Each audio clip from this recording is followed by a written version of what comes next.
하나님 아버지, 2021년 5월 20일 가정예배를 주님 앞에 올려드립니다. 삼위 하나님을 영원히 예배하는 왕같은 제사장의 직분을 주심에 감사드립니다. 오늘의 말씀은 잠언 11장 1절부터 15절입니다. 속이는 저울은 여호와께서 미워하시나 공평한 주는 그가 기뻐하시느니라.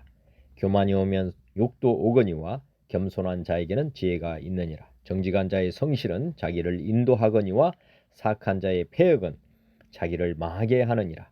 재물은 진노하시는 날에 무익하나 공의는 죽음에서 건지느니라. 완전한 자의 공의는 자기의 길을 곧게 하려니와 악한 자는 자기의 악으로 말미암아 넘어지리라. 정직한 자의 공의는 자기를 건지려니와 사악한 자는 자기 악에 잡히리라. 악인은 죽을 때에 그 소망이 끊어지나니 불의의 소망이 없어지느니라. 의인은 환난에서 구원을 얻으나 악인은 자기의 길로 가느니라. 악인은 입으로 그의 이웃을 망하게 하여도 의인은 그의 지식으로 말미암아 구원을 얻느니라. 의인이 형통하면 성읍이 즐거워하고 악인이 패망하면 기뻐 외치느니라. 성읍은 정직한 자의 축복으로 인하여 진흥하고 악한 자의 입으로 말미암아 무너지느니라. 지혜 없는 자는 그의 이웃을 멸시하나 명철한 자는 잠잠하느니라. 두루다니며 한담하는 자는 남의 비밀을 누설하나 마음이 신실한 자는 그런 것을 숨기느니라. 지략이 없으면 백성이 망하여도 지략이 많으면 평안을 누리느니라. 타인을 위하여 보증이 되는 자는 손해를 당하여도 보증이 되기를 싫어하는 자는 평안하니라. 다시 말씀 봉독합니다. 속이는 저울은 여호와께서 미워하시나 공평한 주는 그가 기뻐하시느니라. 교만이 오면 욕도 오거니와 겸손한 자에게는 지혜가 있느니라. 정직한 자의 성실은 자기를 인도하거니와 사악한 자의 패역은 자기를 망하게 하느니라. 재물은 진노하시는 날에 무익하나 공의는 죽음에서 건지느니라. 완전한 자의 공의는 자기의 길을 곧게 하려니와 악한 자는 자기의 악으로 말미암아 넘어지리라. 정직한 자의 공의는 자기를 건지려니와 사악한 자는 자기의 악에 잡히리라. 악인은 죽을 때에 그 소망이 끊어지나니 불의의 소망이 없어지느니라. 의인은 환난에서 구원을 얻으나 악인은 자기의 길로 가느니라. 악인은 입으로 그의 이웃을 망하게 하여도 의인은 그의 지식으로 말미암아 구원을 얻느니라. 의인이 형통하면 성읍이 즐거워하고 악인이 패망하면 기뻐 외치느니라. 성읍은 정직한 자의 축복으로 인하여 진흥하고 악한 자의 입으로 말미암아 무너지느니라. 지혜 없는 자는 그의 이웃을 멸시하나 명철한 자는 잠잠하느니라. 두루다니며 한담하는 자는 남의 비밀을 누설하나 마음이 신실한 자는 그런 것을 숨기느니라. 지략이 없으면 백성이 망하여도 지략이 많으면 평안을 누리느니라. 타인을 위하여 보증이 되는 자는 손해를 당하여도 보증이 되기를 싫어하는 자는 평안하니라. 찬송가 28장 복의 근원 강림하사.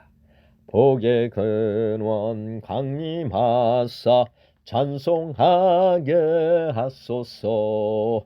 한량없이 자비하심 증량할 길 없도다.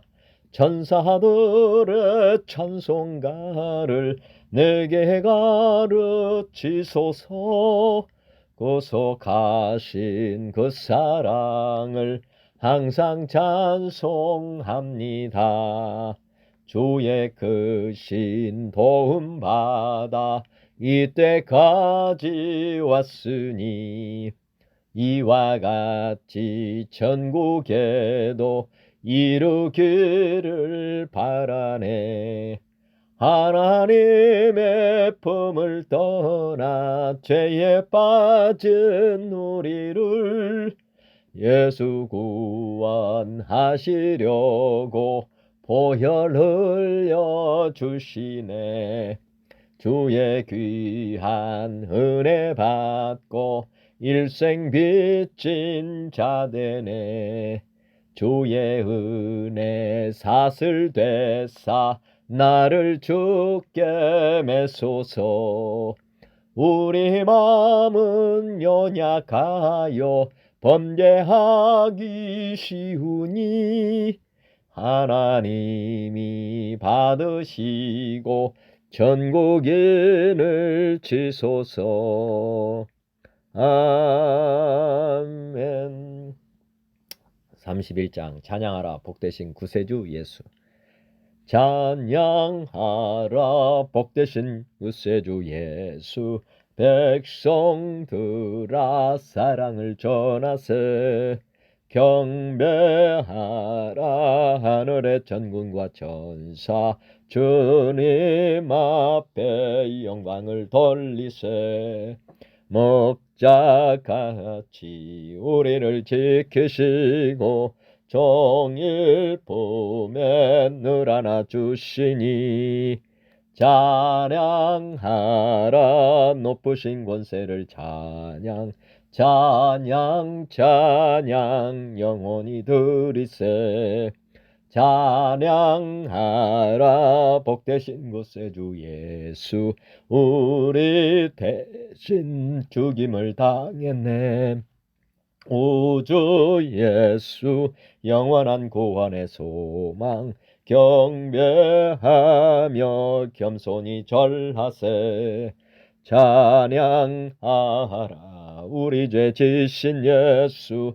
그의 사랑 한없이 크셔라.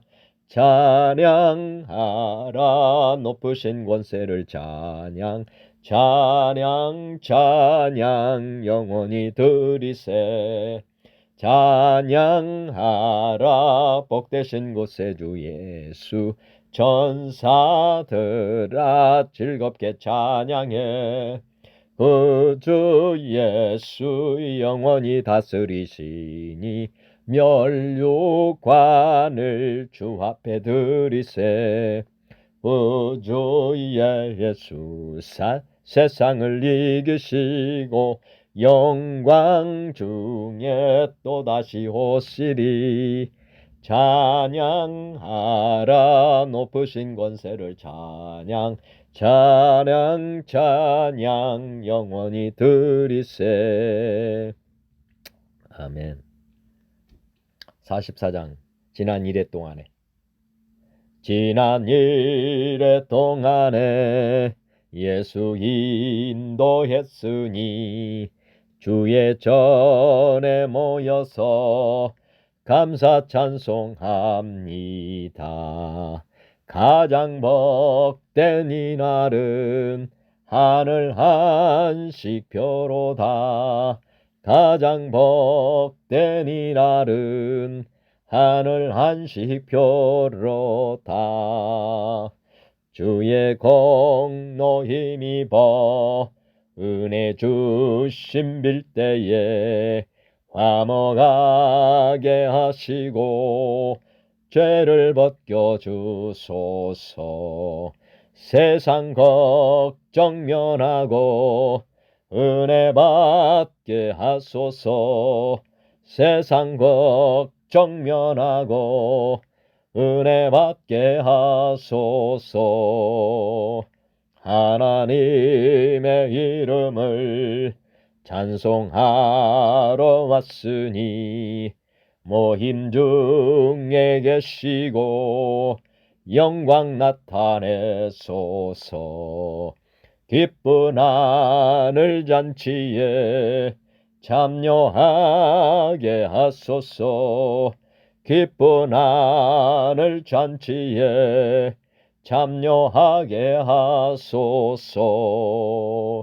주의 기쁜 복음을 모두 듣게 하시고 주의 은혜 베풀어 위로하여 주소서. 주님 오실 때까지 이날 지키리로다. 주님 오실 때까지 이날 지키리로다. 아멘. 찬송가 64장 기뻐하며 찬송하세.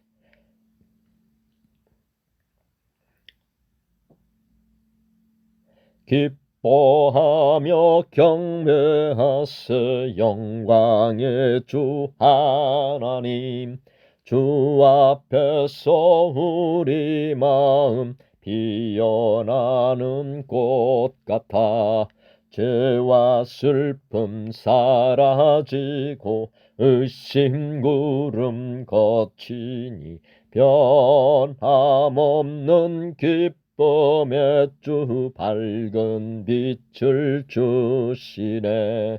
땅과 하늘 만물들이 주의 솜씨 빛내고 별과 천사 노랫소리 끊임없이 드높아 물과 숲과 산과 골짜 들판이나 바다나 모든 만물 주의 사랑 기뻐 찬양하여라. 우리 주는 사랑이요 복의 근원이시니 삶이 기쁜 샘이 되어 바다처럼 넘치네. 아버지의 사랑 안에 우리 모두 형제니 서로 사랑하게 도와주시옵소서. 새벽별의 노래 따라 힘찬 찬송 부르니 주의 사랑 줄이 되어 한맘 되게 하시네. 노래하며 행진하여 싸움에서 이기고 승전가를 높이 불러 주께 영광 돌리세. 아멘. 190장 성령이여 강림하사. 성령이여 강림하사 나를 감하시고 애통하며 회개한 맘 충만하게 하소서. 예수여 비오니 나의 기도 들으사 애통하며 회개한 맘 충만하게 하소서. 성령이여 강림하사 크신 권능 주소서. 원하옵고 원하오니 충만하게 하소서. 예수여 비오니 나의 기도 들으사 애통하며 회개한 맘 충만하게 하소서. 힘이 없고 연약하나 엎드려서 비오니 성령 강림하옵소서. 충만하게 하소서. 예수여 비오니 나의 기도 들으사 애통하며 회개한 맘 충만하게 하소서. 정케하고 위로하사 복을 받게 하소서. 충만하게 하시오니 무한 감사합니다. 예수여 비오니 나의 내 기도 들으사 애통하며 회개함만 충만하게 하소서. 아멘. 찬송가 191장. 내가 매일 기쁘게 술래의 길 행함은 주의 팔이 나를 안보함이요. 내가 주의 큰 복을 받는 참된 비결은 주의 영이 함께함이라. 성령이 계시네. 할렐루야 함께하시네. 좁은 길을 걸으며 밤낮 기뻐하는 것 주의 영이 함께함이라. 전에 죄에 빠져서 평안함이 없을 때 예수 십자가의 공로 힘입어 그 발 아래 엎드려 참된 평화 얻음은 주의 영이 함께함이라. 성령이 계시네. 할렐루야 함께하시네. 좁은 길을 걸으며 밤낮 기뻐하는 것 주의 영이 함께함이라. 나와 동행하시고 모든 염려하시니 나는 숲의 새와 같이 기쁘다. 내가 기쁜 마음으로 주의 뜻을 행함은 주의 영이 함께함이라. 성령이 계시네. 할렐루야 함께하시네.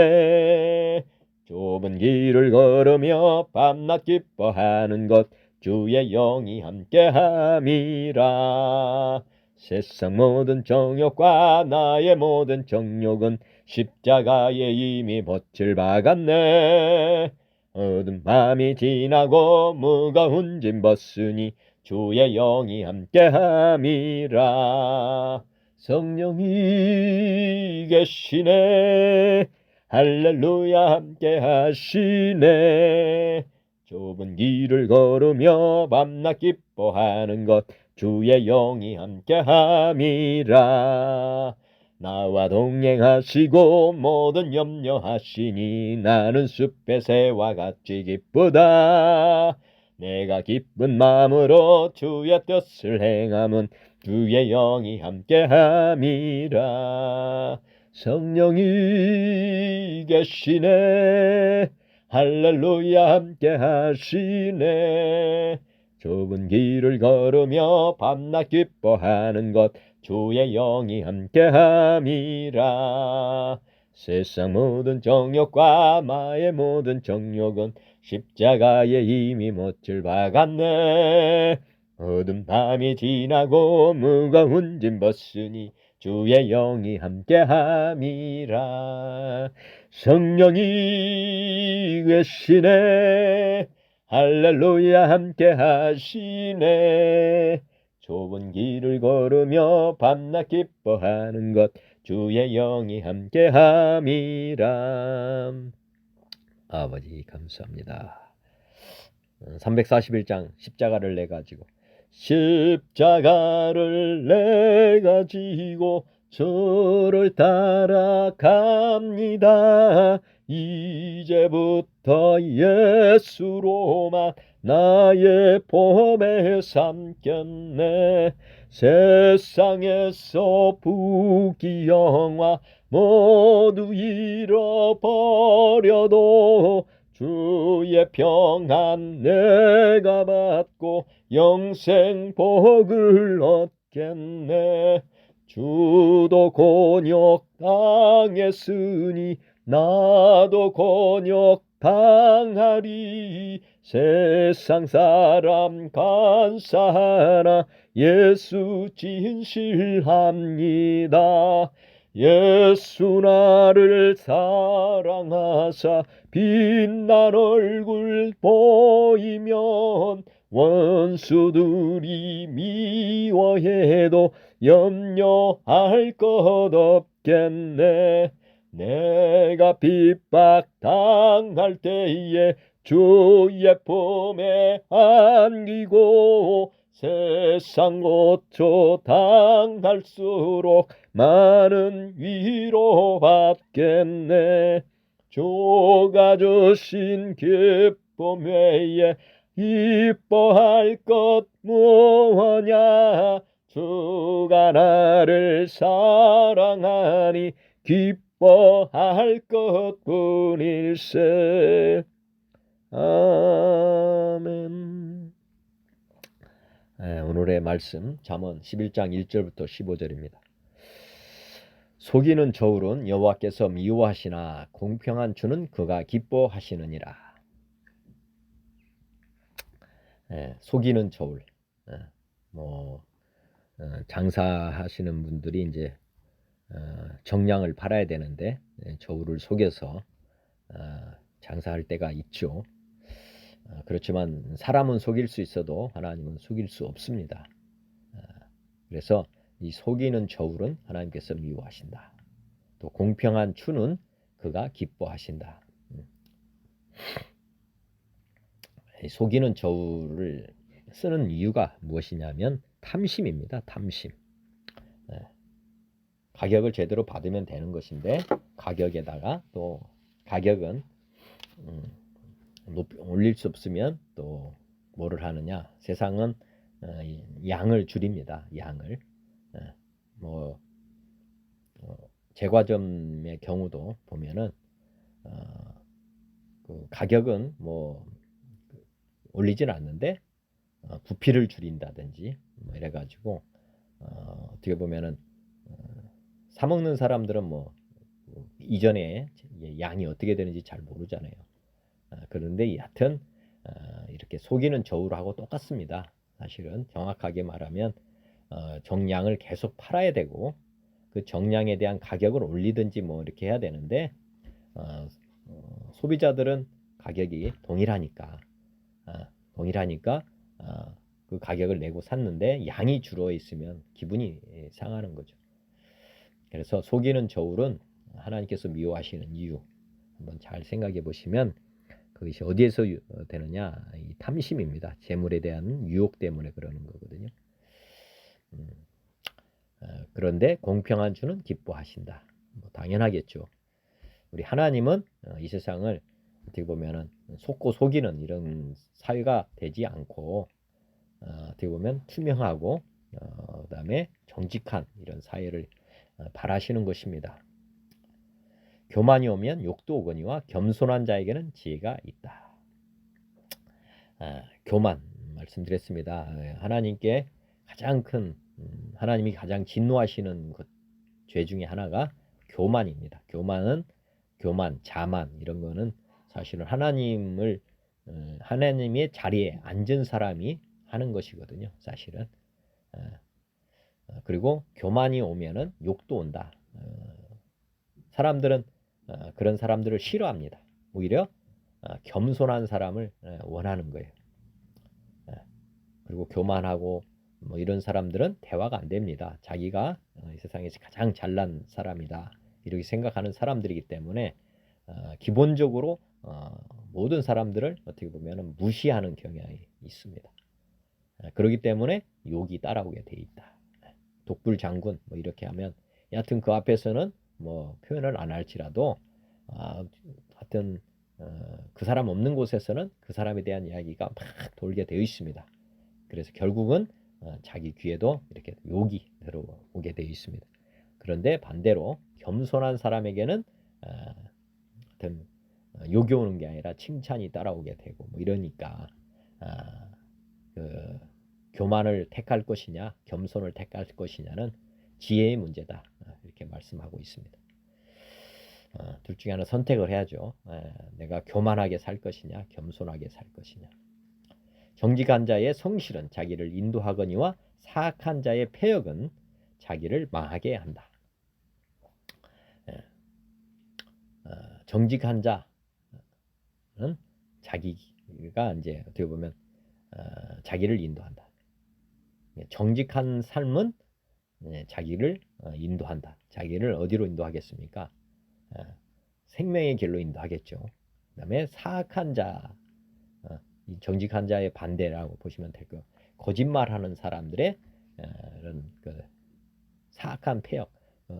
어제도 말씀드렸지만 우리가 마음에 누가 중심이 되어 있느냐, 어떤 삶이 점수. 아까 마음이 겸손한 자, 마음이 교만한 자, 그의 열매를 다 먹게 되어 있습니다. 사악한 자 그러면 이제 안에 하나님이나 하나님 말씀 이런 게 없는 사람들, 거기서 나오는 모든 것들은 폐역입니다. 악한 행동들이라는 거죠. 그러면 결국에는 자기가 자기 안에서 나온 걸로 어떻게 보면 뭐라고 하냐, 설상가상이라고 해야 되나요? 여하튼 이 악순환에 빠진다는 거죠. 사악한 자가 행동하는 것은 결국에는 자기에게 독을 먹이는 거나 똑같다. 예를 들어서 술에 중독된 사람은 계속 술을 먹어서 자기를 결국에는 술병으로 죽게 하죠. 그죠? 간암이라든지 뭐 이런 거죠. 그러니까 자기가 자기에게 독을 먹이는 것입니다. 그렇지만 반대로 정직한 자의 성실은 똑바로 살고 올바르게 살고 그러면 이게 이제 선순환이라고 보시면 되죠. 그러면 이 사람은 계속 좋아지는 쪽으로 가게 되고 결국에는 생명의 길로 가게 된다. 재물은 진노하시는 날에 무익하나 공의는 죽음에서 건진다. 지금 보면은 하여튼 우리가 재물이라 하는 것, 진노하시는 날, 뭐 우리가 재난을 당했을 때 예를 들어서 금덩이를 우리가 가지고 있다 한번 생각해 보시면 음식이 없다 그러면은 예를 들어서 아무리 돈이 많아도 음식을 살 수 없으면 그 재물은 진노하시는 날에 무익하게 되는 것입니다.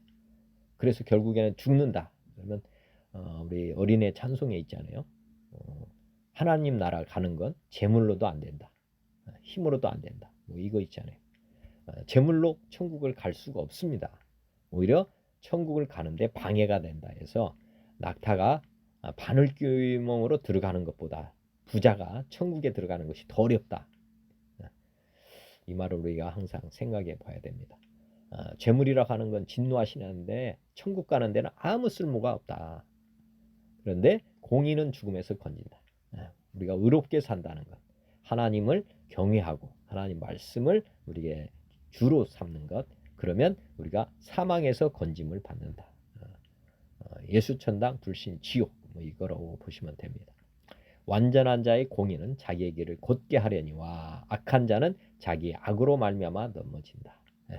완전한 자의 공의, 완전한 자는 뭐 없죠. 근데 예수 그리스도 이분이 이제 완전한 자로 이 땅에 오셨습니다.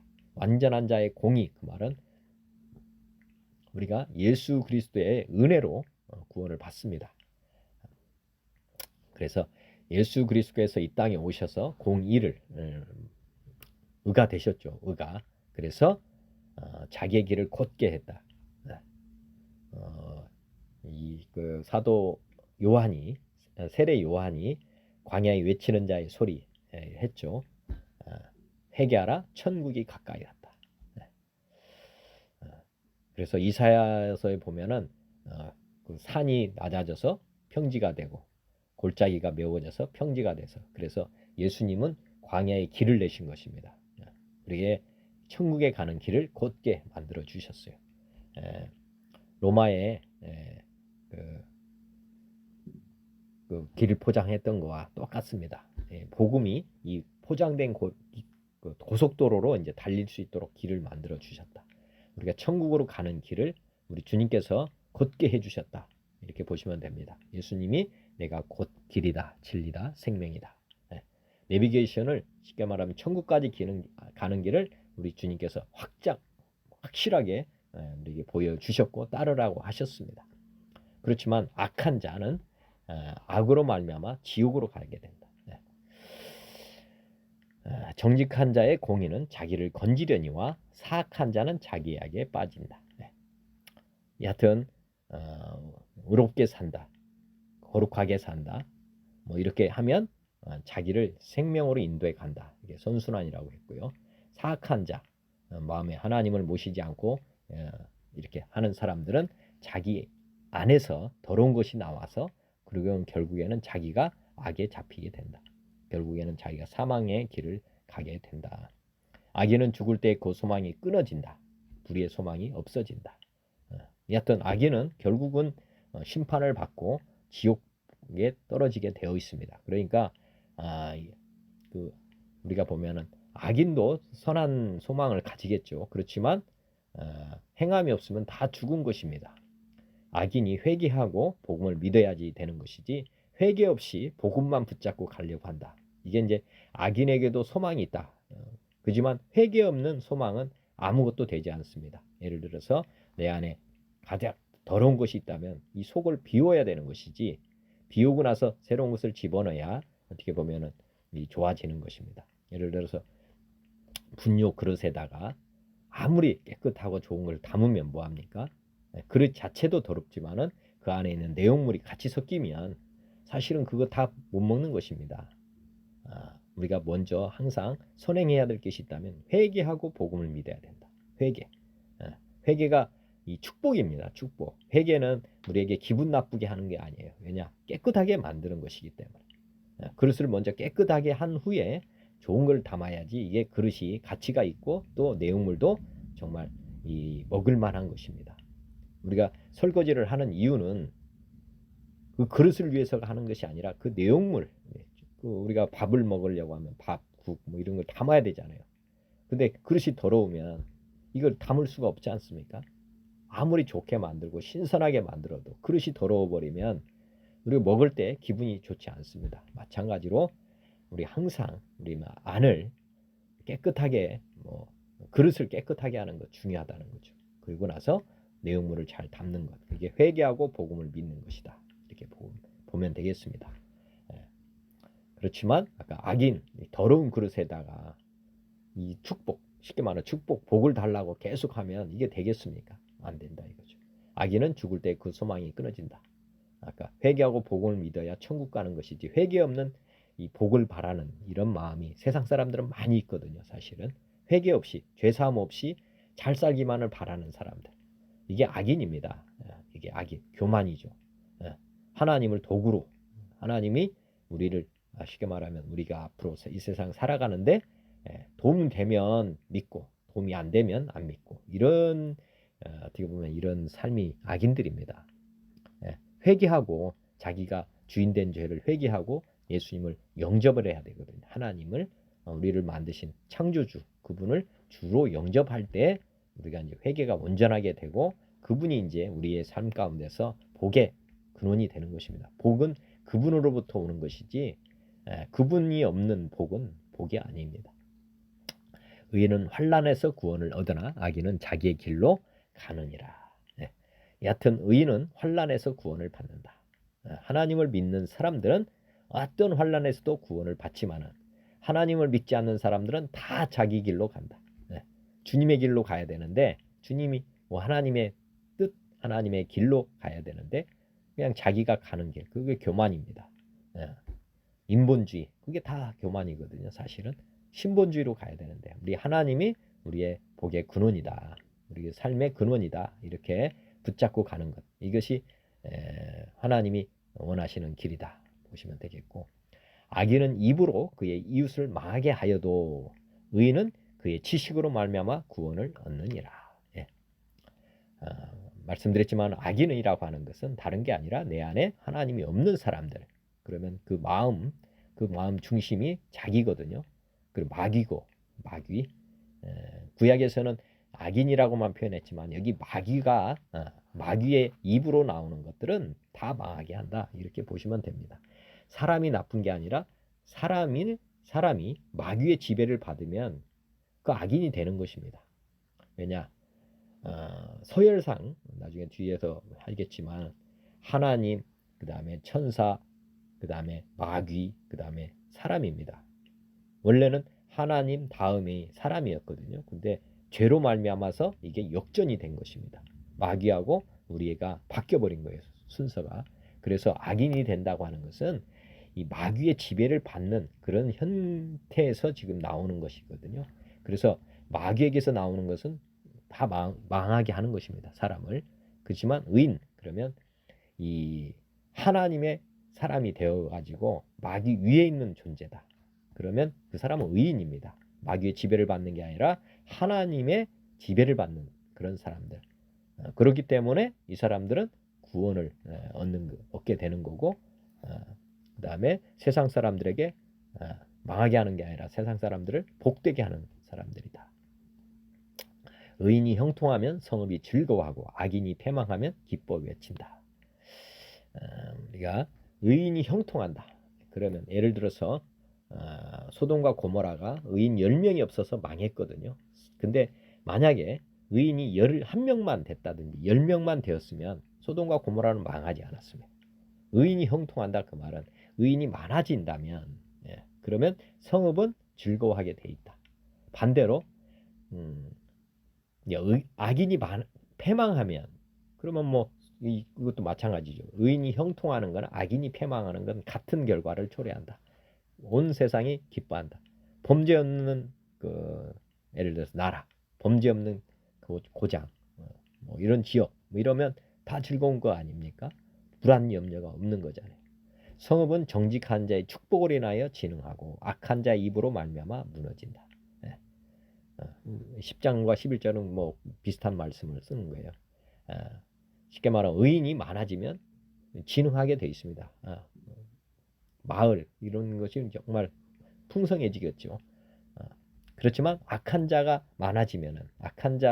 많아지면은 결국에는 성은 무너지게 된다. 심판을 받게 된다. 지혜 없는 자는 그의 이웃을 멸시하나 명철한 자는 잠잠하느니라. 지혜 없는 자는 이웃을 멸시한다. 저희가 이제 삶의 이유가 뭔가 이 땅에서 삶의 이유는 사랑입니다. 율법의 완성은 하나님 사랑과 이웃을 내 몸과 같이 사랑하라는 것입니다. 이게 이제 어떻게 보면 지혜입니다. 이 땅에서 살아가는 동안 모든 일을 하실 때는 동기를 항상 내 동기가 무엇인가를 한번 살펴볼 필요가 있습니다. 하나님 사랑과 이웃에 대한 사랑이 동기가 됐다면 그것은 지혜 있는 것입니다. 그러면 모든 일이 형통하게 되어 있어요. 그렇지만 사랑이 동기가 안 된, 뭐 자기 자신의 사랑은 사랑이 아닙니다. 기본적으로는 기본적인 거는 우리 그리스도의 사랑, 하나님의 사랑, 그런 사랑을 가지고 세상을 겸손하고 그다음에 섬기는 마음으로 이렇게 한다면 형통하게 되고 고울이 번성하게 되는 것이고, 나만 아까 인본주의, 자기만 교만한 사람들의 이 사랑은 결국에는 다 이웃을 망하게 한다. 즉 다시 말씀드리지만 악인은 이웃을 멸시한다. 이웃을 사랑하지 않는다 그 말입니다. 명철한 자는 잠잠하다. 두루 다니며 한담하는 자는 남의 비밀을 누설하나 마음이 신실한 자는 그런 것을 숨긴다. 지금 보면 하여튼 사랑이 없는 사람들 이렇게 보면 되겠습니다. 그게 악인이거든요. 그래서 다니면서 한담한다. 하여튼 헐뜯는다. 하여튼 이렇게 하는 사람들은 비밀을 누설하겠죠. 마음이 신실한 자는 그런 것을 숨긴다. 사랑이 있는 사람들은 그런 것을 숨기겠죠. 지략이 없으면 백성이 망하여도 지략이 많으면 평안을 누린다. 타인을 위하여 보증이 되는 자는 손해를 당하여도 보증이 되기를 싫어하는 자는 평안이다. 예수님이 빚을 지지 말라고도 했고 그다음에 보증을 쓰지 말라고도 했고요. 이것은 왜 그러느냐?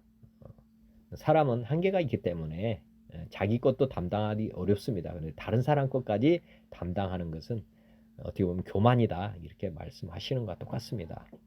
타인을 위해 보증한다. 말씀드렸지만은 제가 제 자식을 위해서도 죽어줄 수가 없습니다. 왜냐?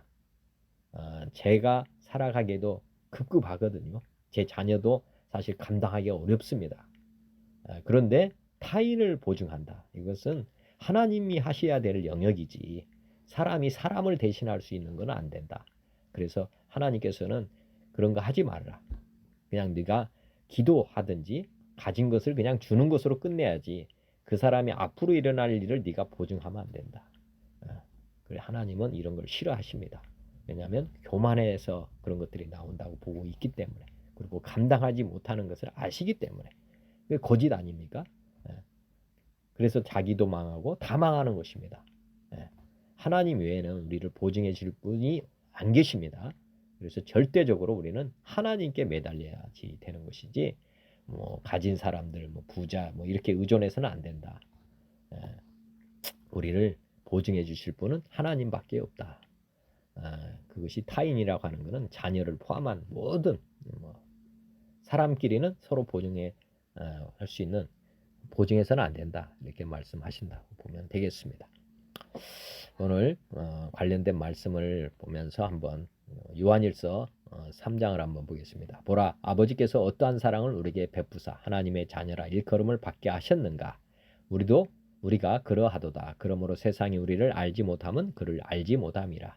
사랑하는 자들아, 우리가 지금은 하나님의 자녀라. 장래에 어떻게 될지는 아직 나타나지 아니하였으나 그가 나타나시면 우리가 그와 같을 줄을 아는 것은 그의 참모습 그대로 볼 것이기 때문이니 주를 향하여 이 소망을 가진 자마다 그의 깨끗하심과 같이 자기를 깨끗하게 하느니라.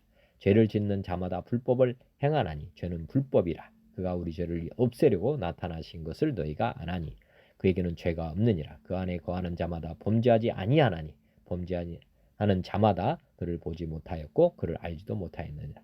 자녀들아, 아무도 너희를 미혹하지 못하게 하라. 의를 행하는 자는 그의 의로우심과 같이 의롭고 죄를 짓는 자는 마귀에게 속하나니 마귀는 처음부터 범죄함이라.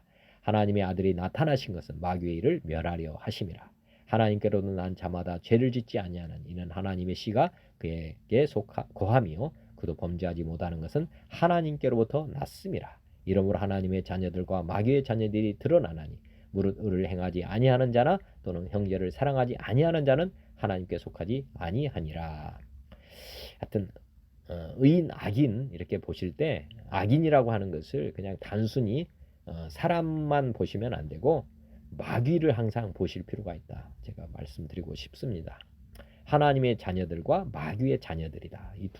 그러니까 이 세상 사람들은 다 이 누구의 자녀냐? 이 소유구 얘기잖아요. 하나님의 자녀냐, 마귀의 자녀냐. 이게 두 부류로 나눌 수가 있습니다.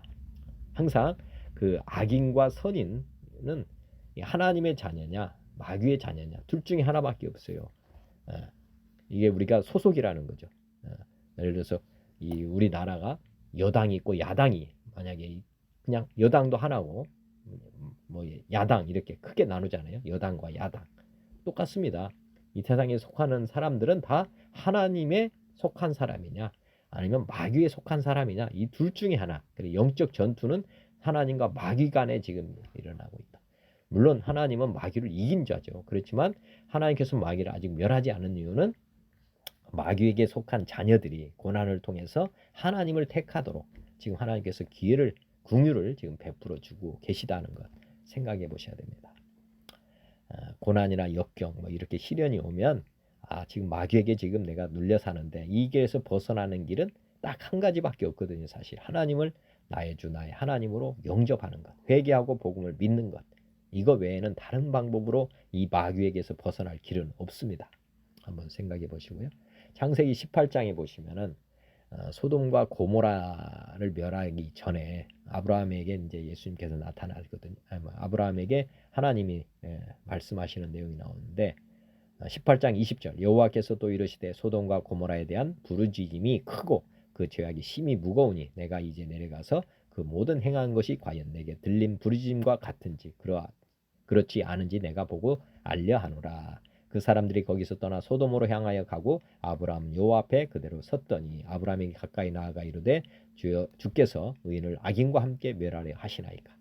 그 성중에 의인 50명이 있을지라도 주께서 그곳을 멸하시고 그 50의인을 위하여 용서하지 아니하시리까. 주께서 이같이 하사 의인을 악인과 함께 죽으심은 부당하오며 의인과 악인을 같이 하심도 부당하니이다. 세상을 심판하시는 이가 정의를 행하실 것이 아니니까. 지금 보면 아브라함이 하나님께 막 책망하는 것처럼 하잖아요. 어떻게 의인과 악인을 같이 하십니까? 심판하시는 건 부당하다고. 정의를 행하셔야 되는 거 아니냐고 이렇게 하잖아요. 여호와께서 이르시되 내가 만일 소돔 성읍 가운데에서 의인 50명을 찾으면 그들을 위하여 온 지역을 용서하리라. 아브라함이 대답하여 이르되 나는 티끌에나 재와 같사오나 감히 죽게 아뢰나이다. 이렇게 해가지고 어디까지 가냐? 45인 40, 그 다음에 30, 20, 10명까지 이렇게 쭉 내려갔습니다. 그래서 아브라함이 또 이르되 주는 노하지 마시옵소서. 내가 이번만 더 아뢰나이다.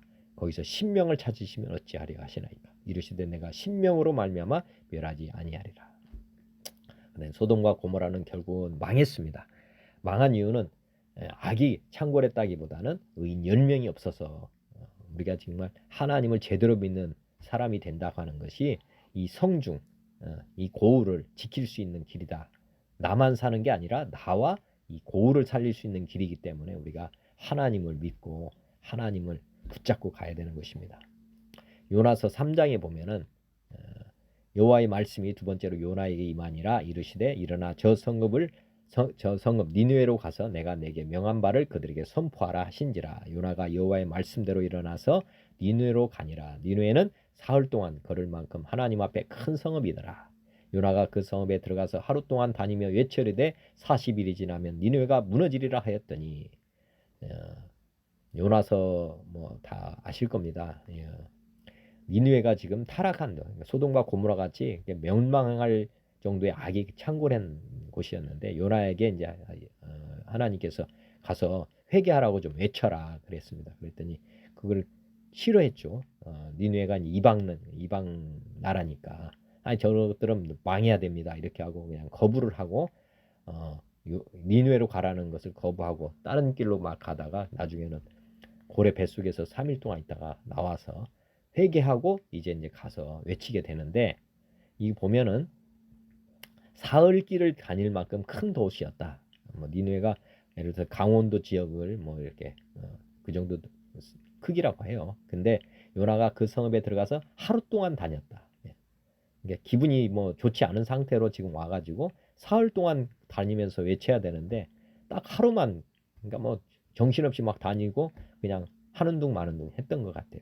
하루 동안 다니며 외쳐야 되는데 40일이 지나면 니느웨가 무너지리라 하였더니 니느웨 사람들이 하나님을 믿고 금식을 선포하고 높고 낮은 자를 막론하고 굳은 베옷을 입은지라. 그 일이 니느웨 왕에게 들림에 왕이 보좌에서 일어나 왕복을 벗고 굵은 베옷을 입고 제위에 앉으니라. 왕과 그의 신하들이 대신들이 조서를 내려 니느웨에 선포하여 이르되 사람이나 짐승이나 소떼나 양떼나 아무것도 입지 말지니 곧 먹지도 말 것이요 물도 마시지 말 것이며 사람이든지 짐승이든지 다 굵은 베옷을 입을 것이요 힘써 하나님께 부르짖을 것이며 각기 악한 길과 손으로 행한 강포에서 떠날 것이라. 하나님이 뜻을 돌이키시고 그 진노를 그치사 우리가 멸망하지 않게 하시리라. 그렇지 않은 줄을 누가 알겠느냐 한지라.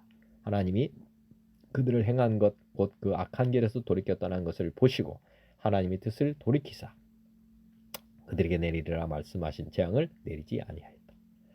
우리 하나님께서는 소돔과 고모라는 의인 10명이 없어서 멸망시켰지만 또 이렇게 니느웨 사람들에게 회개하라고 이렇게 기회를 주셨을 때 회개하면 또 이렇게 재앙을 내리지 않는다.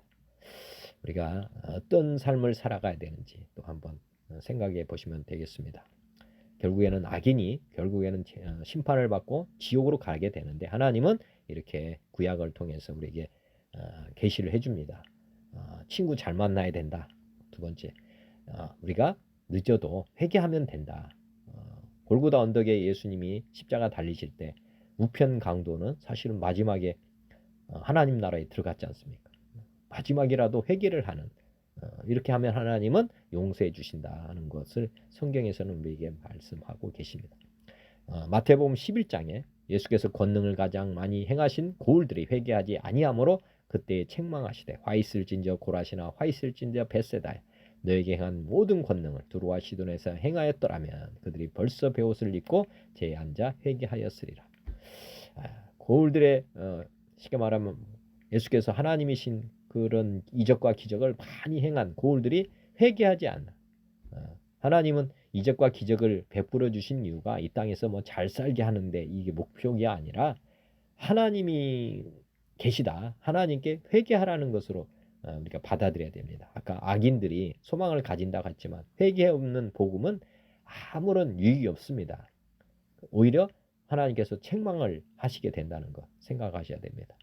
그러니까 우리가 어려움에 처했을 때 거기서 구원받았을 때 중요한 것은 우리가 회개를 하는 것이 중요하다는 거죠. 하나님이 살아계시구나. 이제는 내가 주인으로 살면 안 되겠구나. 이렇게 해서 회개하고 복음을 믿어야지 되는 것이지. 그냥 이적과 기적만 지금 보면은 두루와 시돈 뭐 이런데 벳세다 여기다가 하나님께서 막 이적과 기적을 베푸니까 정말 벌떼처럼 군중들이 몰렸거든요. 그러고 나서 그런 예수님이 따라다니면서 막 하나님 떡고물이라고 볼 수 있죠. 막 오병의 기적이라든지 뭐 병을 고침 받는다든지 뭐 하나님으로부터 막 복을 받아요. 복을.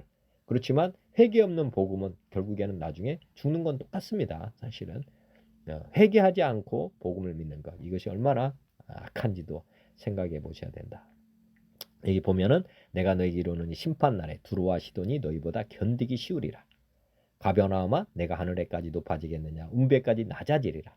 내게 행한 모든 권능을 소돔에서 행하였더라면 그 성이 오늘에까지 있었으리라.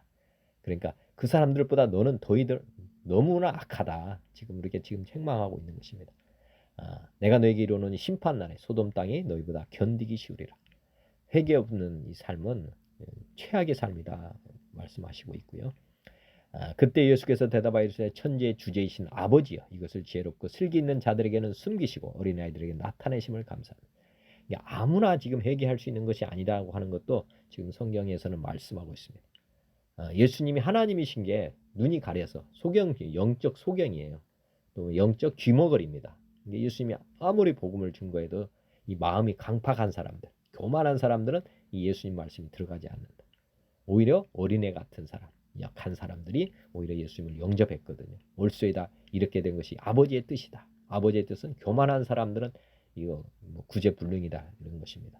네 아버지께서 모든 것을 내게 주셨으니 아버지 외에는 아들을 아는 자가 없고 아들과 아들의 소원대로 계시를 받는 자 외에는 아버지를 아는 자가 없다. 회개는 누가 하느냐? 여기 보면 아들과 아들의 소원대로 계시를 받는 자 외에는 아버지를 아는 자가 없다. 수고하고 무거운 짐지자들아 다 내게로 오라. 내가 너희를 쉬게 하리라. 나는 마음이 온유하고 겸손하니 나의 멍에를 메고 내게 배우라. 그리하면 너희 마음에 쉼을 얻으리니 이는 내 멍에는 쉽고 내 짐은 가벼움이라.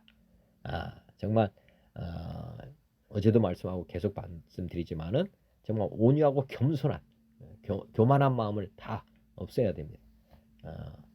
마귀의 지배에서 벗어나는 길, 예수 그리스도를 마음의 중심에 모셔드리는 것, 이것이 어떻게 보면 인간이 할 수 있는 그런 회개죠, 회개.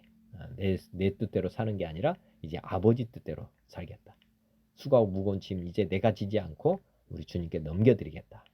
그리고 나는 주님을 따라가겠다. 이런 마음. 이게 이제 하나님이 기뻐하신다는 거죠. 온유하고 겸손.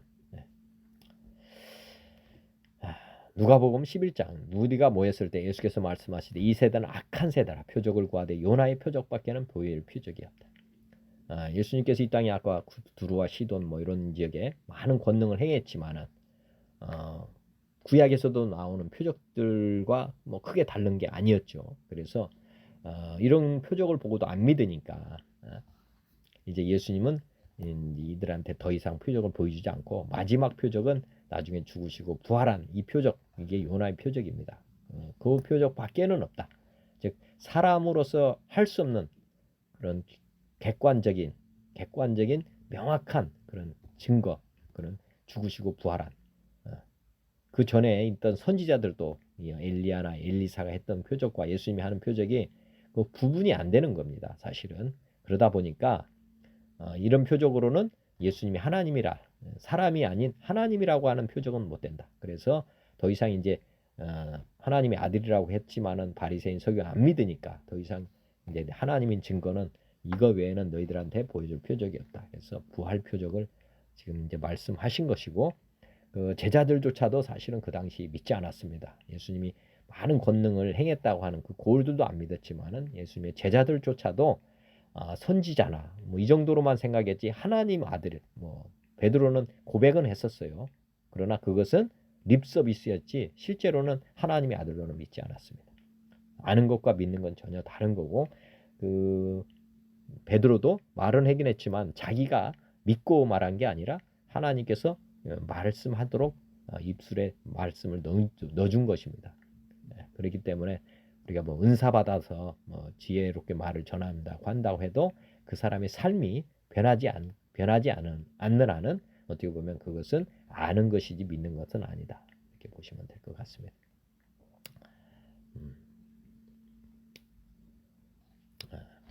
그리고 지금 악인과 선인을 한번 생각해 보시면 바리새인들은 악인이었거든요. 주께서 이르시되 너희 바리새인은 지금 잔과 대접에 겉은 깨끗이 하나 너희 속에는 탐욕과 악독이 가득하다. 겉만 속은 지금 더럽다. 이렇게 지금 말씀하고 있는 거거든요. 아까 말씀드렸지만 회개하고 복음을 믿어야 되는데 회개 없는 복음이다. 이렇게 지금 보겠습니다. 예수님의 제자 그 바리새인 서기관 예수님을 쭉 따라다니면서 회개 없이 은혜만 지금 계속 구하는 사람들. 이 사람들은 화가 있다. 화가 있다. 회개 없는 사람들은 다 화가 있게 됩니다. 결국에는 그렇게 된다. 한번 쭉 보시면 될 것 같습니다. 회개가 돼야만 마음이 변화하거든요. 마음에 이제 예수님이 들어오시고 말씀을 이제 순종하는 그런 사람들이 되기 때문에 삶이 바뀌는 것이지 회개 없이 바뀔 수가 없습니다. 쉽게 말하면 몸이 건강하려면 내 영혼이 잘 되고 범사가 잘 되고 그래야만 강건해지지. 밖에다가 뭐 우리가 보면은 외식을 한다고 해서 속이 바뀌지는 않습니다. 우리 하나님은 철저히 우리 마음 중심을 보신다. 회개 없이 하나님을 믿고 있다면 지금 다시 회개하시고 우리 마음을 바뀌시길 바랍니다. 누가복음 13장에 보면은 회개하라고 하는 내용이 나오는데 그때 마침 두어 사람이 와서 빌라도가 어떤 갈릴리 사람들의 피를 그들의 제물에 섞은 일로 예수께 아뢰니 대답하여 이르시되 너희는 이 갈릴리 사람들이 이같이 해 받음으로 다른 모든 갈릴리 사람보다 대가 더 있는 줄 아느냐. 너희기로는 아니라 너희도 만일 회개하지 않으면 다 이와 같이 망한다. 사람을 죽여가지고 이방인 그 제물로 섞었던 이런 일이 있는데 이 사람이 죽은 거를 보고 너희들도 깨달아라. 너희들도 이 사람이 너희들보다 죄가 많아서가 아니다. 너희들도 회개하지 않으면 이렇게 재앙이 닥칠 수도 있고 실로암 망대가 무너져서 16사람이 죽은 이런 사건이 또 있는데 너희도 회개하지 않으면 다 이와 같이 망한다. 그러니까 이 사람이 죄가 있다 없다를 떠나서 지금 이런 일이 너에게도 우연처럼 닥쳐올 수 있다. 근데 이런 사건이 일어났을 때 너에게 죄가 있는지 한번 돌이켜보고 회개하라. 이렇게 말씀하고 있고요. 그 다음에 6절부터 보시면 포도원이 무화과나무를 심었는데 3년 동안 있었는데 뭐 하여튼 열매를 못 구했습니다. 그래서 포도원지기 야 이거 나무 잘라라 그랬더니 그 포도원지기가 그러면 올해만 제가 열심히 또 한번 열매 맺도록 한번 노력을 해보겠습니다. 그러고 나서도 열매 없다면 잘라 버립시다. 이렇게 지금 했는데 우리가 하나님께 붙어 있지 않으면 열매가 없습니다. 우리가 예수님을 주인으로 믿고 지금 살아가 회개하고 복음을 믿고 가면 믿음은 오직 의인은 믿음으로 말미암아 산다고 했기 때문에 우리가 지금 열매가 없는 인생이라면 회개하고 예수님을 다시 주로 고백하면서 나아가야 된다. 이렇게 보시면 되겠습니다. 하여튼 우리가 영생으로 가려면 열매가 반드시 있어야 된다 하는 것 생각해 보시고요. 시편의 1장에 보면은 복 있는 사람은 악인들의 길을 따르지 아니하며 죄인들의 길에 서지 아니하며 오만한 자들의 자리에 앉지 아니하고 오직 여호와의 율법을 즐거워하여 그 율법을 주하로 묵상한다. 복 있는 사람과 악인 한번 잘 구분해 보시고요. 그는 시냇가에 심은 나무가 철을 따라 열매를 맺으며 그 잎사귀에 마르지 아니함 같으니 그가 하는 모든 일이 다 형통한다. 악인들은 그렇지 아니하며 예수님을 믿지 않는 사람들은 겨와 같다. 심판을 견디지 못하고 죄인들이 의인들의 몸에 들지 못한다. 의인의 길은 여호와께서 인정하시며 악인들의 길은 망한다. 우리가 하나님께 속해야만 산다 이렇게 말씀해 주시고요. 신약에서는 예수님 오셔가지고 복이 뭐냐? 심령이 가난한 자는 복이 있다. 돈 많이 버는 자가 복이 있는 게 아니고 애통하는 자는 복이 있다. 위로를 받는다. 기뻐하는 자가 복이 있다 하지 않으시고 온유한 자는 복이 있다. 그들이 땅을 기업으로 받는다. 패역한 자가 복이 있는 게 아니에요. 의에 줄이고 목마른 자가 복이 있다. 그들이 배부를 것이다. 궁일이 여기는 자 복이 있다. 궁일이 여김을 받는다. 마음이 청결한 자가 복이 있다. 하나님을 볼 것이다. 화평하게 하는 자가 복이 있다. 하나님의 아들이 일컬고 의를 위하여 박해를 받은 자 복이 있다. 천국이 그들의 것이다. 나로 말미암아 너희를 욕하고 박해하고 거짓으로 너희를 거슬러 모든 악한 말을 할 때는 너희에게 복이 있다. 기뻐하고 즐거워라. 하늘에서 너희 상이 큼이라. 너희 전에 있던 선지자들도 이와 같이 박해하였다. 복이라고 하는 게 보면은 창세기 1장에 보면은 다섯째 날에 이제 공중에 나는 새, 그다음에 바다의 물고기를 이렇게 창조하시고 나서 하나님이 그들에게 복을 주셨다. 그래서 생육하고 번성하라. 여러 날 바닷물에 충만하라. 새들도 땅에 번성하라. 이게 다섯째 날. 하나님께서 이제 피조물에게 복을 준 내용이 이제 다섯째 날부터 나오기 시작하고요. 여섯째 날에도 마찬가지로 동물들, 육지의 동물들과 그다음에 사람을 만들었고, 여기 보시면은 28절에도 하나님이 그들에게 복을 주시며 그들에게 이르시되 생육하고 번성하여 땅에 충만하라. 땅을 정복하라.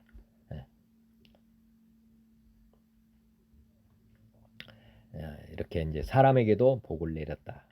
그리고 동물들에게도 마찬가지로 복을 주셨다. 이렇게 보시면 되겠습니다. 그래서 지금 이 땅에 이렇게 복이 지금 하는 충만하게 되는 일이 하나님이 복을 부어 주셨기 때문에 그렇습니다. 창세기 2장에 천지와 만물이 다 이루어지니라. 하나님이 그가 하시던 일을 일곱째 날에 마치시니 그가 하시던 모든 일을 마치고 일곱째 날에 안식하시니라. 하나님이 그 일곱째 날을 복되게 하사 거룩하게 하셨으니 우리가 이제 안식일이라고 하는 우리 주일날이라고 하는 이 날이 이게 지금 그 날 자체에다가 지금 하나님 또 복을 내리셨다. 날 중에서 가장 어떻게 보면 복된 날이 주일이다 이렇게 보시면 좋겠습니다. 왜냐하면 이때 하나님의 은혜가 우리가 쉬고 있을 때, 저번에 말씀드렸잖아요. 차를 고치려면 서비스 센터로 들어가야 되는 것입니다. 운행 중에는 못 고치잖아요. 그죠? 우리가 안식한다는 것은 우리가 쉼을 얻을 때 우리의 영과 혼과 육의 모든 문제들을 우리 하나님께서 다 수리해 주신다. 우리 복되게 해 주신다. 이렇게 보시면 되겠습니다. 우리가 안식할 때 이렇게 하나님의 복이 부어지고 있다. 이렇게 이해하시면 좋습니다. 우리가 하나님이 쉬라고 하는 이유를 한번 잘 생각해 보시면 되겠습니다. 이 날을 복되게 해가지고 우리를 문제를 다 근원적으로 해결해 주신다. 창세기 15장에 보면은 여호와 말씀 환상 중에 아브라함에게 이르시되 아브라함아 두려워하지 말라. 나는 내 방패요 너희 지극히 큰 상급이다. 복은 누구냐? 이 땅의 것들이 아니고 보이는 것이 아니고 하나님이 복이시다 하는 것. 그리고 그 다음에 하여튼 하나님이 우리에게 복이 되신다는 것, 복의 근원이시다는 것, 하나님이 복의 근원이시다는 것 항상 생각해 보실 필요가 있고, 로마서 4장에 보면은 어떤 사람이 복이 되냐? 불법이 사함을 받고 죄가 가려짐을 받는 사람들이 복이 있다. 주께서 그 죄를 인정하지 아니할 사람은 복이 있다. 아까 마태복음 5장에서도 우리가 생각하는 복하고 이런 복을 한번 잘 분별을 해볼 필요가 있습니다. 즉 사면을 받는 것, 이게 얼마나 큰 복입니까? 만약에 지금 전직 대통령들이 지금 이렇게 들어가 있고 경제인이 들어가 있고 그다음에 죄인들이 막 감옥에 가득하잖아요, 사실. 그런데 이 사람들에게 진짜 복은 뭡니까? 사면을 해주는 게 진짜 복이잖아요. 지금 갇혀 있는 곳에서 그냥 거저 나오는. 인정하지 않죠. 저희 같은 사람은 어떻게 보면 감옥에 안 들어갔잖아요. 그러면 결과적으로는 죄가 있는데 지금 감옥에 안 들어갔다. 그러면 죄가 지금 인정이 안 된 사람들입니다. 사실은 그들이 나온 거나 우리가 지금 안 들어간 거는 같은 복입니다. 사실은 우리 주께서 아직까지는 죄를 인정하지 않았기 때문에 나라가 저의 죄가 많은데 인정하지 않았기 때문에 제가 감옥에 안 들어간 것입니다. 제가 죄가 없어서 안 들어간 게 아니고 나라가 지금 인정하지 않아서 지금 안 들어간 것이고, 다른 사람들은 지금 감옥에 들어간 사람들은 죄가 인정이 됐기 때문에 지금 들어간 것입니다. 그런데 불법이 사함을 받고 그 사람들이 저와 같이 똑같이 풀려날 수 있는 길은 나라가 죄를 인정하지 않든지 아니면 그다음에 사면을 해주면 똑같은 일이 벌어지는 것입니다. 이게 참 복이라는 거죠. 인생에 있어서 가장 큰 무거운 짐은 사실은 죄짐입니다. 죄짐. 죄로 말미암아서 지옥으로 가니까 그 죄의 짐을 누군가가 덜어주면 얼마나 좋습니까? 그게 예수님께서 우리 죄짐을 짊어져 주셨다. 그러니까 얼마나 우리가 정말 행복한 사람들입니까? 나의 죄를 인정하지 않고 우리 예수님께 다 죄를 넘겨서 예수님을 죽이셨으니까 얼마나 좋습니까? 사도행전 16장에도 보면은 제가 오늘 요 말씀을 많이 할 수는 없고요. 주 예수를 믿으라 그리하면 너와 내 집이 구원을 받는다. 네. 아까 온 뭐 고을, 마을 뭐 이런 것들이 어떻게 보면은 의인 그리고 전체적으로 회개를 했을 때 구원을 받습니다. 근데 가정도 사실은 한 사람이 믿으면 너와 내 집이 구원을 받게 된다. 한 사람 의인이 우리 가정을 살릴 수 있다. 이렇게 보시면 좋을 것 같습니다. 가장 작은 공동체가 가정이거든요. 저도 제 믿음을 계속 바로 세우고자 하는 이유는 나를 통해서 우리 가정이 구원받는다고 하는 이 복음을 믿기 때문에 그렇습니다. 한 사람이 우리 공동체, 가정 공동체를 쉽게 말하면 구원시킬 수 있기 때문에. 그러니까 뭐 나라를 구원하는 것은 뭐 여러 사람이 있을 때 지금 구원되는 거잖아요. 하지만 우리 가정은 나로 말미암아서 구원될 수 있다. 얼마나 하나님은 우리 한 사람 한 사람을 통해서 가정을 이렇게 구원할 수 있도록 이렇게 매개체로 쓰고 계시냐 하는 것도 알면 한 사람의 믿음이 얼마나 중요하냐. 작게는 가정, 그다음에 크게는 그런 사람들이 10사람만 되면 소돔과 고모라가 멸망해서 구원받는 거고, 그다음에 우리 같은 사람이 많아지면 또 이제 나라가 이 세상이 또 구원받을 수 있다. 그런 겁니다. 그러니까 우리 한 사람이 얼마나 중요하냐 한번 생각해 보시면 좋겠고요. 요한복음 1장에 보면은 진정한 복이 무엇이냐? 영접하는 자, 그 이름을 믿는 자, 하나님의 자녀가 되는 권세를 주셨다. 저는 하나님을 믿고 나서 제 신분이 가장 급상승했다. 아까 말씀 마귀 밑에 있었는데 여기서 해방되는 것이 어떻게 보면은 뭐 해방되는 정도가 아니라 하나님의 아들까지 제가 급상승을 하네요. 신분이. 하나님 믿는 사람은 대통령의 아들로 가는 겁니다. 이 세상 대통령이 아니라 온 세상의 대통령이 아들이 되는 거기 때문에 이건 뭐 제가 죽었다 깨나도 얻을 수 없는 신분이에요. 직분이고. 그래서 제가 이 땅의 것들을 다 내릴 수 있는 이유는 제가 하나님의 자녀가 됐다. 그리고 이 세상을 통치하시는 아버지 유업을 이을 자다. 저는 지금 유업을 이은 자다고 저는 믿습니다. 그래서 강하고 담대하게 오늘도 선포해드리는 것입니다. 그 다음에 또 하나 마태복음 18장에 보면은 두세 사람이 땅에서 합심하여 이렇게 하면 하늘 아버지께서 다 이루 무엇을 구하든지 다 이루어진다. 야, 이것도 얼마나 지금 우리가 보면은 의인 몇 사람이 엄청난 일을 할 수 있도록 하나님은 또 이렇게 해주시고 있구나. 아까 아브라함이 중보기도 해가지고 소돔과 고모라 10명만 하면 이렇게 되도록 구한 거 아닙니까?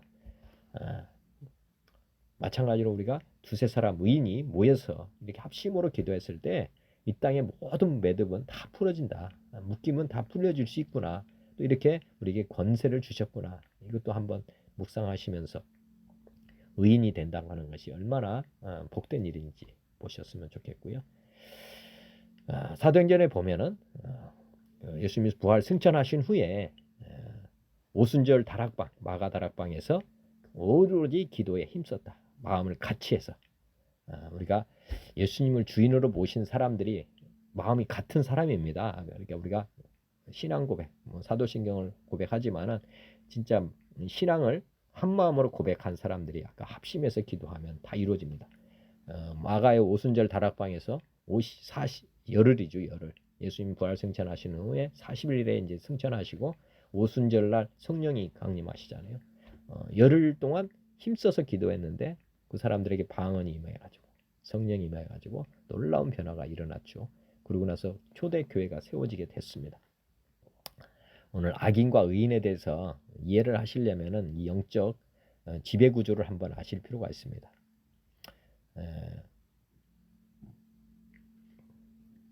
뭐 창조의 순서라고 보시면은 뭐 그렇고요. 창조는 광물, 식물 이렇게 창조가 됐죠. 여기 보이지 않는 천사 마귀는 사실은 사람과 이게 어떤 서열 관계인지는 정확하지 않습니다. 그렇지만 이제 우리가 마귀, 앱뱀의 유혹에 넘어가 가지고 타락한 후로는 확실하게 할 것은 마귀 밑에 사람이 들어갔다. 이렇게 거꾸로 눈 깔아 이렇게 된 겁니다. 마귀 밑에 이제 세상으로 내려온 거죠. 그래서 지금 사람들은 땅을 쳐다보고 있기 때문에 광물에 가장 어떻게 보면 광물을 보화로 생각하는 사람들입니다. 마귀 밑에 있는 사람들은 뭐 동물도 아니고 식물도 아니고 광물에다가 모든 것을 이렇게 겁니다. 땅을 쳐다본다는 게 그런 거예요. 근데 거듭난 사람들은 우리가 어디가 됩니까? 하나님의 아들로 딱 올라가 버리잖아요. 그리고 천사는 우리 성도를 돕는 자니까 밑으로 내려오고 동물, 식물 이렇게 사람이 이렇게 올바르게 딱 쓰는 순간 하늘이 보이기 시작하고 신분이 급상승, 아까 하나님의 아들이 딱 돼버리니까. 그렇지만 여전히 마귀 밑에, 믿지 않는 사람들은 마귀 밑에서 이렇게 이런 삶을 그대로 이어가고 있다, 이렇게 보시면 되겠습니다. 영접을 하게 되면은 아까 했듯이 우리가 원래는 하나님을 바라보는 존재였는데 죄를 지면서 이 세상에 처박혀 가지고 거꾸로 땅에 처박힌 거죠. 그래서 땅을 쳐다본다는 것. 그 다음에 아까 올라가고 마귀는 밑에 그대로 가는 거고, 우리 신분이 천사보다 높은 존재로 가 있다, 이렇게 보시면 되겠고요. 창조 질서, 창조 질서. 우리가 이 질서를 알아야, 상하관계를 알아야 우리가 이 영적 전투를 할 수 있다, 한번 생각해 보시면 되겠습니다. 앞에 나온 말하고 비슷하고요. 그 다음에 하나님의 나라도 있지만 마귀 나라도 있다 하는 생각을 한번 해보실 필요가 있습니다. 하나님의 나라 그리고 마귀 나라, 항상 하나님의 나라와 마귀 나라가 있다. 마귀에도 질서가 있다.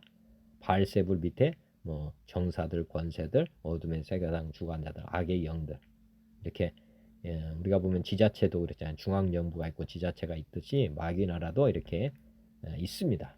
그래서 예를 들어서 이 서울을 다스리는 마귀가 있고 우리 서대문을 다스리는 마귀가 있고 이렇게 우리 가정에 들어와서 하는 마귀, 뭐 이런 게 이제 보면 졸개들이라고 보시면 됩니다. 이런 체계가 있다는 것도 항상 생각해 보셔야 되고, 마귀가 인해 전술로 우리 중국 사람들이 뭐 신매덕 되니까 우리나라하고 이게 옛날 같으면은 전쟁이 안 됐습니다. 인해 전술로 오면은 뭐 이길 방법이 없잖아요. 근데 지금은 이제 뭐 핵폭탄도 있고 뭐 하니까 인해 전술이 안 통하지만은 지금 영적 세계에서는 우리가 항상 잊지 말아야 될 것은 이 하나님께서도 하나님의 나라에 대해서 얘기하셨지만은 마귀도 마귀 나라가 있다는 것 아셔야 됩니다. 그리고 마귀가 지금 엄청난 인해 전술로 우리들을 공격할 수 있다는 생각도 하셔야 됩니다. 그래서 우리가 이제 이 영적 전투를 하는 데는 이 질서가 있다는 것 한번 생각해 보시면서 대적을 해야 된다. 기도하고 마치겠습니다. 하나님 아버지, 오늘도 깨달음 주셔서 감사합니다. 제 삶이 주님의 말씀대로 주님의 뜻대로 사는 삶이 되도록 은혜를 베풀어 주옵소서. 예수 그리스도의 이름으로 기도드립니다. 아멘. 하늘에 계신 우리 아버지의 이름이 거룩히 여김을 받으시면 나라가 임하시면 뜻이 하늘에서 이루어진 것 같이 땅에서도 이루어지다. 오늘 우리에게 일용할 양식을 주시옵고 우리가 우리에게 죄진 자를 사하여 준 것 같이 우리 죄를 사하여 주시옵고 우리를 시험에 들게 하지 마시옵고 다만 악에서 구하시옵소서. 나라와 권세와 영광이 아버지께 영원히 있사옵나이다. 하나님 아버지 감사합니다. 고맙습니다. 주님 영원히 사랑합니다.